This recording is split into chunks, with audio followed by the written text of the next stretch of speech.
Pasig. Dito na. Meron sila dito repo. Murang-mura nga. Naka-register pa yan. Kung makikita nyo naman yung appearance, goods na goods. Honda Click 2024 standard. Ang price list niya, ito, 1,500 down payment lang siya. 3,215 ang monthly installment mo. May rebate pa na 500 pesos sa loob ng 3 taon. Okay, kung gusto mong kuhain siya ng 2 years, magkakaroon ka ng 4,570 pesos na monthly.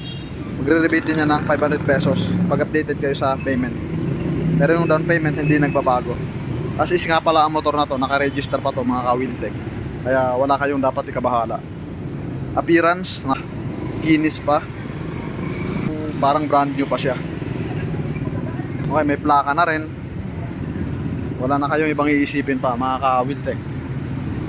Kaya punta na sa pinakamalapit na branches. Halos lahat naman ng branches ng Wheeltech meron silang second hand na Click, or kahit anong second hand meron sila.